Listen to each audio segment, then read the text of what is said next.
Hello my dear students, मैं हूँ Meenakshi from VM academy classes Nashik. बच्चों, हम देख रहे हैं chapter number 1 units and measurement और आज है उसका लेक्चर नंबर 22। और आज का हमारा टॉपिक है एमसीक्यूज़। जो हमने यूनिट्स एंड मेजरमेंट लिया है, कल उसका लास्ट लेक्चर था, सभी टॉपिक्स मैंने कवर किए हैं। आज हम उसके एमसीक्यूज़ देखने वाले हैं। सीईटी, जेई के लिए, नीट के लिए पूछे जाने वाले एमसीक्यूज़ हम लोग देखने वाले हैं। ठीक है, तो चलो स्टार्ट करते हैं एमसीक्यूज़। तो देखो बच्चों, हमारा पहला क्वेश्चन है जो क्लास के नोट्स है, उसमें हमने एमसीक्यूज़ भी इंक्लूड किए हैं, तो उसी में से मैं एमसीक्यूज़ लेने वाली हूँ। नीट जेई के एमसीक्यूज़ से वैसे हम लोगों ने जब टॉपिक सॉल्व किया है, टॉपिक स्टडी किया है, उस वक्त मैंने बताई है। तो अभी ये जो एमसीक्यूज़ है ये आपके नोट्स में हम लोग प्रोवाइड कर रहे हैं आपको, तो वो एमसीक्यूज़ आज मैं आपको बताने वाली हूँ। तो सबसे पहला क्वेश्चन है, a physical quantity may be defined as option A, the one having dimensions, option B, that which is immeasurable, option C, that which has weight, D, that which has the mass।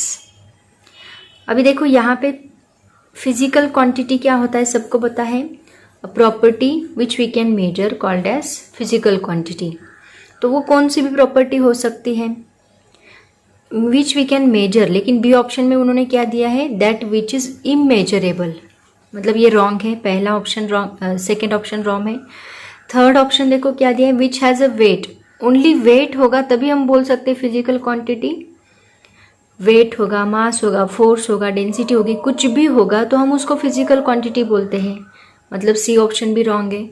D में भी उन्होंने क्या दिया है, that which has mass. Only mass होगा तो हम बोलेंगे क्या, नहीं। ऐसे बहुत सारी फिजिकल क्वांटिटीज़ हैं जिनको हम लोग, बहुत सारी क्वांटिटीज़ है जो हम मेजर करते हैं, उनको हम लोग फिजिकल क्वांटिटी बोलते हैं। तो इसमें करेक्ट ऑप्शन कौन सा रहेगा, द वन हैविंग डायमेंशन, क्योंकि बी भी रॉन्ग है, सी भी रॉन्ग है, डी भी रॉन्ग है।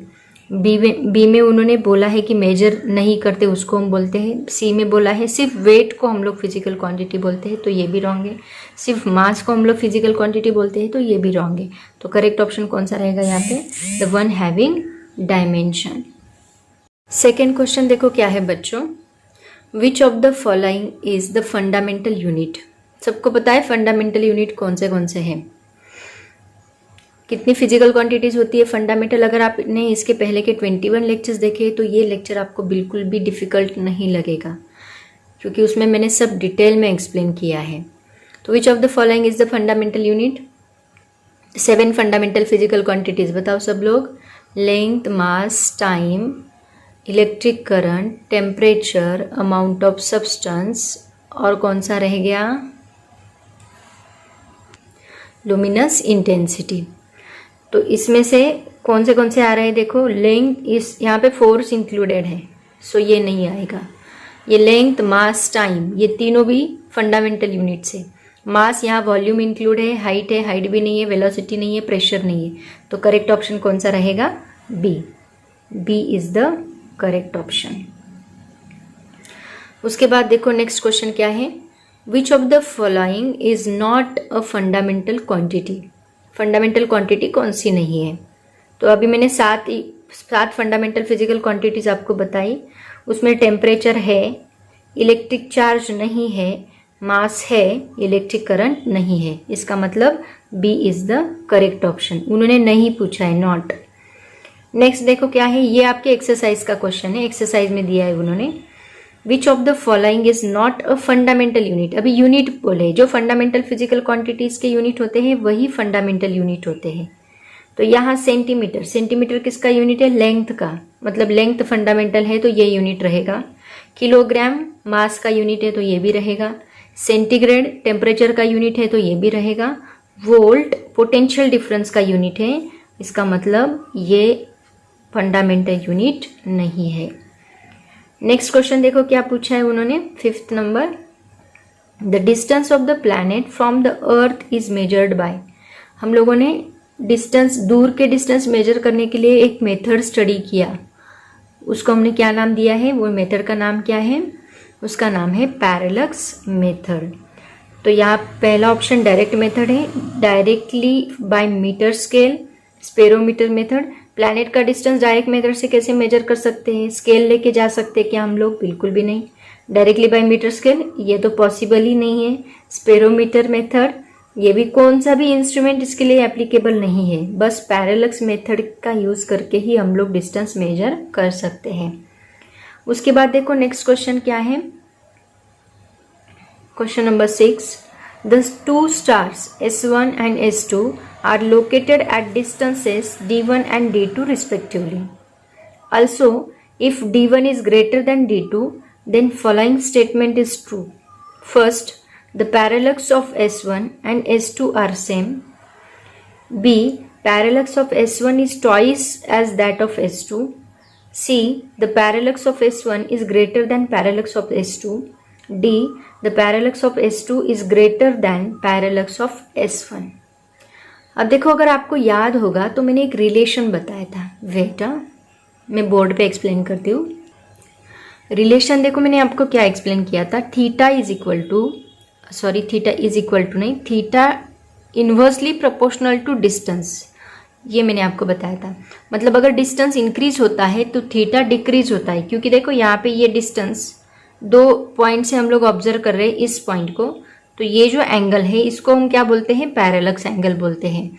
तो हम जितना दूर जाएंगे, अगर ये बहुत दूर हम लोग लेके गए तो ये एंगल छोटा छोटा होता जाएगा, ये कम होता जाएगा एंगल। इसका मतलब डिस्टेंस इंक्रीजेस, थीटा डिक्रीजेस। ये थीटा क्या हो रहा है? डिक्रीज हो रहा है। तो ये दोनों क्या होते हैं? एक दूसरे को इन्वर्सली प्रोपोर्शनल होते हैं।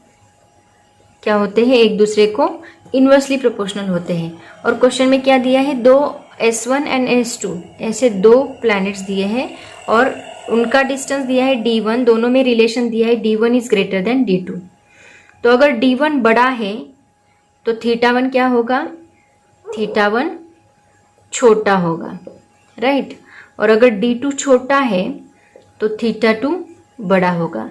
मतलब θ1 छोटा तो पैरेलक्स छोटा, θ2 बड़ा तो पैरेलक्स बड़ा, ऐसा उसका मीनिंग है। तो कौन सा ऑप्शन करेक्ट है देखो। तो देखो बच्चों पहला ऑप्शन क्या दिया है? The parallax of S1 and S2 are same. Same तो नहीं है, हमने देखा क्योंकि डिस्टेंस दोनों का चेंज है। दूसरा ऑप्शन क्या है? ट्वाइस है, ऐसे उन्होंने बोला है, तो ये इम्पॉसिबल है। तीसरा option S1 is greater then S2 बोला है, D1 बड़ा है तो S1 स्मॉल रहेगा, D2 छोटा है तो S2 बड़ा रहेगा। तो ये भी ऑप्शन रॉन्ग है। तो चौथा ऑप्शन जो है वो करेक्ट है, S2 is greater than parallax of S1। Next देखो क्या है 7th question, which of the following is not a unit of time. तो इसमें सबको पता है R यूनिट है, नैनो सेकेंड चाहे नैनो हो माइक्रो हो वो तो यूनिट रहेगा ही। तो कौन सा? Parsec is not the unit of time, क्योंकि पारसेक मतलब angle subtended by the 1 angstrom unit, ये उसका मीनिंग है। तो ये पारसेक टाइम का यूनिट नहीं होता। उसके बाद देखो light year is a unit of, question number 8, ये एक्सरसाइज का क्वेश्चन है। Light year is a unit of time का नहीं है। प्लैनेट का डिस्टेंस मेजर करने के लिए हम लाइट ईयर यूनिट यूज करते हैं। प्लैनेट बहुत दूर है तो उसके लिए मीटर यूनिट नहीं चलता, उसके लिए हमें कौन सा चलता है? लाइट ईयर चलता है। तो डिस्टेंस मेजर करने का यूनिट है लाइट ईयर। याद रखो सब लोग, ये क्वेश्चन बहुत बार पूछा जाता है, light year is a unit of distance. उसके बाद एटॉमिक क्लॉक किससे बना है? ऑलरेडी हमने डिस्कस्ड किया है मेजरमेंट ऑफ टाइम में, आप वहाँ पे जाके वीडियो देख सकते हैं। एटॉमिक क्लॉक किससे बना है? It is made up of caesium 133 atom, not 132, not 123, not 131, 133 atom से बना है सीजियम एटॉमिक क्लॉक। उसके बाद देखो नेक्स्ट क्वेश्चन क्या दिया है? एसआई यूनिट दिया है 10, question number 10, SI unit of energy is joule and it is equivalent to. देखो डायमेंशनल एनालिसिस का यूज करके हमने सॉल्व किया है ये क्वेश्चन, तो आप पीछे जाके देख सकते हैं। अगर नहीं पता तो वापस मुझे कमेंट करो, मैं एक्सप्लेन कर दूंगी। SI unit of energy is joule and it is equivalent to 10 to the power 7 अर्क। डायमेंशनल एनालिसिस का यूज करके हमने ये फाइंड आउट किया है। क्वेश्चन नंबर 11 देखो क्या है बच्चों, L1 M1 t minus 1 is an expression for force, energy, pressure, momentum. Solve करके देखते हैं किसका एक्सप्रेशन है. तो सबसे पहले देखते हैं फोर्स. फोर्स का फॉर्मूला क्या है? Mass into acceleration. Mass into acceleration. Acceleration का क्या है? मतलब यहाँ m1 आ जाएगा. एक्सेलरेशन का क्या है? Velocity divide by time. Velocity का क्या है? डिस्टेंस डिवाइड बाय टाइम, और ऑलरेडी एक टाइम है. मतलब फॉर्मूला बनेगा डिस्टेंस के लिए L1 m1 t नीचे है t2 है, लेकिन ऊपर जाके क्या बनेगा? -2. लेकिन अपना डायमेंशन क्या है? L1 m1 t -1 दिया है. डायमेंशन क्या दिया है? L1 m1 t -1 दिया है. ये डायमेंशन दिया है. इसका मतलब ये पहला ऑप्शन रॉन्ग है. दूसरा ऑप्शन उन्होंने एनर्जी दिया है. एनर्जी का फॉर्मूला क्या है? Force into displacement, F into S. तो यहाँ फोर्स क्या है? फोर्स का अभी हमने निकाला L1 m1 t -2. S1 के लिए हम लोग L1 कंसिडर करेंगे क्योंकि ये डिस्प्लेसमेंट है. डिस्प्लेसमेंट के लिए हम L ही लेते हैं. तो 1 क्या बनेगा? L2. मतलब दूसरा ऑप्शन भी रॉन्ग है. L2 m1 t -2. लेकिन हमें क्या चाहिए? L1 m1 t -1. तो दूसरा ऑप्शन भी रॉन्ग है. तीसरा ऑप्शन दिया है प्रेशर. प्रेशर का फॉर्मूला पता होना चाहिए. Force per unit area. Force per unit area. Force का फॉर्मूला है L1 m1 t -2. एरिया के लिए आएगा L2. ऑलरेडी हमने लिखा है लेंथ इंटू ब्रेड, मतलब L2. सो 2 ऊपर जाके बनेगा -2. सो 1 -2 -1, मतलब ये आएगा -1. ये आएगा m1 t -2. हमें चाहिए L1 m1 t -1. मतलब ये भी ऑप्शन रॉन्ग है. तो ऑब्वियसली भी चौथा ऑप्शन करेक्ट ही होगा. क्या दिया है? मोमेंटम. मोमेंटम का फॉर्मूला आपको बताती हूँ. Mass into velocity. तो मास मतलब m1 आएगा. वेलोसिटी मतलब distance upon time. Distance upon time. तो डिस्टेंस के लिए हम लोग लेते हैं L1 और टाइम के लिए लेते हैं T1. सो यहाँ पे ये L1 m1 t ऊपर जाके बनेगा -1. मतलब चौथा ऑप्शन करेक्ट ऑप्शन है. ठीक है. So fourth option is a correct option. उसके बाद देखो क्या है? Dimensions of sine theta is. Trigonometric functions के डायमेंशंस होते हैं क्या? बिल्कुल भी नहीं. ट्रिग्नोमेट्रिक फंक्शंस के डायमेंशन नहीं होते. मतलब L भी 0 रहेगा, M भी 0 रहेगा, T भी 0 रहेगा. तो कौन से ऑप्शन में ये तीनों 0 है? Option number D. सोचने की जरूरत ही नहीं है. Option number D is the correct option. Next देखो क्या है? Formula number 13. Question number 13 sorry. L1 m1 t -2 is the dimensional formula. अभी हमने निकाला. ये किसका फॉर्मूला है? t -2 वाला. फोर्स का. Mass into acceleration. वेलोसिटी का नहीं है, एक्सेलरेशन का नहीं है, वर्क का भी नहीं है. ये फोर्स का फॉर्मूला है. मास इंटू एक्सेलरेशन आप करके देख सकते हैं. ठीक है. मतलब करेक्ट ऑप्शन इसका कौन सा आएगा? फोर्स. ये भी स्टार मतलब एक्सरसाइज का क्वेश्चन है. उसके बाद देखो dimension of kinetic energy are same as that of. Kinetic energy का डायमेंशन किसके साथ मैच होता है? नीचे ऑप्शंस दिए हैं. तो पहले हमें काइनेटिक एनर्जी का डायमेंशन पता होना चाहिए. उसके बाद ही हम लोग मैच कर सकते हैं. ठीक है. तो पहले काइनेटिक एनर्जी का डायमेंशन मैं आपको बताती हूँ. काइनेटिक एनर्जी का फॉर्मूला क्या है? Kinetic energy is equal to half mv². Okay. Half का डायमेंशन नहीं रहेगा, m का रहेगा. m का हमें मिलेगा m1. v का हमें मिलेगा v डिस्टेंस अपॉन टाइम हमने लिया. v का डायमेंशन अभी मैं डायरेक्टली लिख रही हूँ. डिस्टेंस अपॉन टाइम मतलब L1 t -1 और उसका स्क्वायर है. तो ये हमें मिलेगा m1 L2 बनेगा यहाँ पे और t -2 बनेगा. मतलब L2 m1 t -2. तो ये डायमेंशन किसके साथ मैच होगा, जो ऑप्शंस दिए हैं उसमें से किसके साथ मैच होगा वो हमें निकालना है। तो ये डायमेंशन में यहाँ पे लिख के रखती हूँ L2 M1 T-2। तो पहला ऑप्शन उन्होंने दिया है फोर्स, फोर्स का हमें पता है, निकाला हमने L1 M1 T-1 sorry T-2, मतलब ये मैच नहीं हो रहा है तो पहला ऑप्शन रॉन्ग है।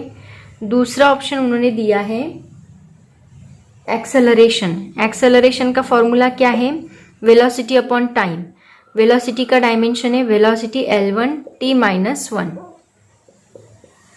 और टाइम का नीचे और T1 आएगा, वेलोसिटी अपॉन टाइम। सो ये हमें मिलेगा L1 M0 मिलेगा यहाँ पे और T-2 मिलेगा, मतलब दूसरा ऑप्शन भी गलत है, सॉरी दिख नहीं रहा आपको, L1 M0 T-2, तो दूसरा ऑप्शन भी रॉन्ग है। तीसरा ऑप्शन देखो क्या दिया है, वर्क, वर्क का फॉर्मूला है force into displacement, force into displacement S। तो फोर्स का अभी अभी हमने निकाला L1 M1 T-2 और S के लिए हम लेते हैं डिस्प्लेसमेंट के लिए L1, तो L1 क्या बनेगा, ये L2 बनेगा, मतलब यहाँ में हमें मिलेगा L2 M1 T-2। तो ये मैच हो रहा है, देखो L2 M1 काइनेटिक एनर्जी का और वर्क का डायमेंशन सेम है, इसका मतलब option number 3 is a correct option. Dimensions of kinetic energy are the same as that of the work. Okay, ये भी एक्सरसाइज का क्वेश्चन है। उसके बाद है accuracy of measurement is determined by, accuracy हम लोग कैसे निकालते हैं, पहले हम लोग क्या करते थे, मीन निकालते हैं, उसके बाद एब्सोल्यूट एरर, उसके बाद relative error, then percentage error, right ना, मतलब किससे निकालते हैं एक्यूरेट वैल्यू, हमें परसेंटेज एरर से हमें एक्यूरेट वैल्यू मिलती है, तो इसका करेक्ट ऑप्शन रहेगा परसेंटेज एरर। नेक्स्ट है zero error of an instrument introduced by, zero error का मतलब क्या होता है, अगर जीरो इंडिकेटर होता है, इंडिकेटर अगर एग्जैक्टली सपोज स्पीडोमीटर है, स्पीडोमीटर का जो इंडिकेटर है इनिशियली अगर जीरो पे नहीं रहा तो उसको हम बोलते हैं जीरो एरर।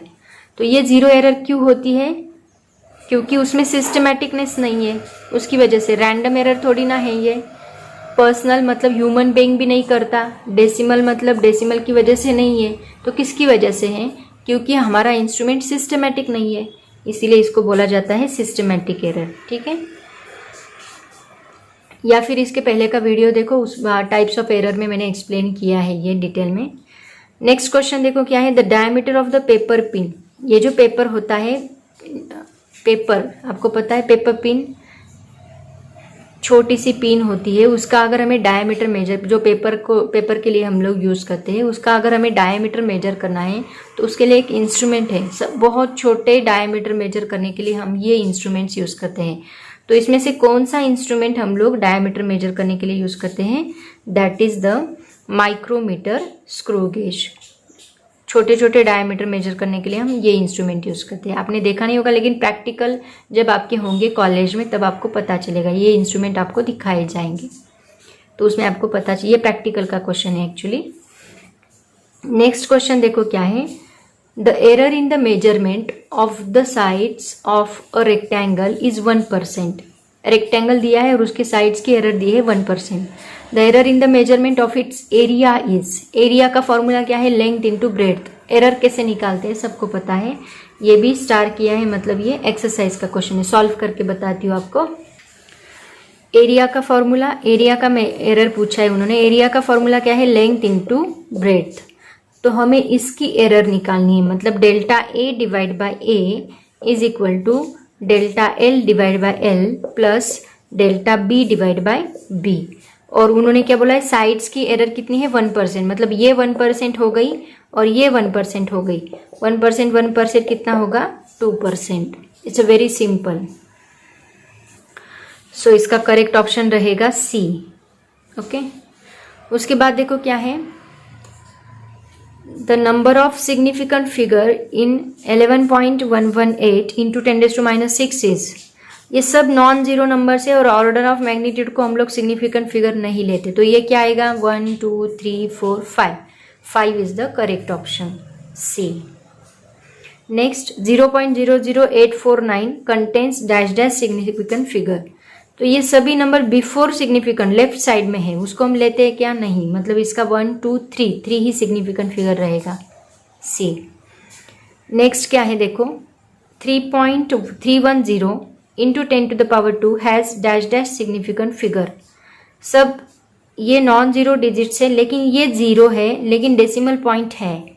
डेसिमल पॉइंट नहीं होता तो हम लोग नहीं लेते, लेकिन डेसिमल पॉइंट है, इसका मतलब ये सिग्निफिकेंट फिगर है, तो यहाँ पे 4 करेक्ट ऑप्शन रहेगा। ऑर्डर ऑफ मैग्नीट्यूड को हम लोग सिग्निफिकेंट फिगर नहीं लेते। After that 22 number, the Earth's radius is 6371 kilometer. The order of magnitude of the Earth radius is, options दिए 10⁻3, 10⁻9, order of magnitude last lecture मैंने लिया है 10⁻7 एंड 10⁻2। देखते हैं सॉल्व करके। रेडियस ऑफ द अर्थ कितना दिया है 6371 किलोमीटर, तो पहले तो इसको मीटर में कन्वर्ट कर लो, 6371 into 10 to the power 3 metre. Kilo की वैल्यू क्या होती है 10 टू द पावर 3 मीटर। अब हम लोग क्या करें, पॉइंट इधर है तो हम लेफ्ट में शिफ्ट कर रहे हैं। लेफ्ट में मैंने क्या बोला है पॉजिटिव, और राइट में मैंने क्या बोला है निगेटिव, तो हम लेफ्ट में शिफ्ट कर रहे हैं, मतलब पॉजिटिव 10 पावर बढ़ेगी। तो यहाँ 1 2 3 डिजिट नहीं शिफ्ट कर सकते, 4 डिजिट शिफ्ट करना पड़ेगा, क्योंकि वैल्यू किस में चाहिए 0.5 इज लेस देन और equal to a is less than equal to 5। Okay, तो इनके बीच में ये वैल्यू चाहिए। तो ये वैल्यू अगर हमें 6.3 करती हूँ तो 5 से बड़ी होती है, हमें नहीं चाहिए, हमें 5 से छोटी चाहिए। तो हमें क्या करना होगा 4 डिजिट पॉइंट शिफ्ट करना होगा 1 2 3 4, तो क्या बनेगा 0.6371। अब देखो वैल्यू इसके अंदर आ रही है, राइट। इसका मतलब ये कितना डिजिट हमने शिफ्ट किया 4 डिजिट, तो 10 टू द पावर +4 होगा, क्योंकि लेफ्ट में शिफ्ट किया है। तो ये 4 डिजिट हमने शिफ्ट किया, मतलब ये 10 टू द पावर +4, ये 10 टू द पावर 3 मीटर। तो that is equal to 0.6371 into base से में दोनों की एडिशन करो, 4 + 3 कितना होगा 10 टू द पावर 7, मतलब ऑर्डर ऑफ मैग्नीट्यूड क्या आएगी 7। कौन सा ऑप्शन करेक्ट है देखते हैं।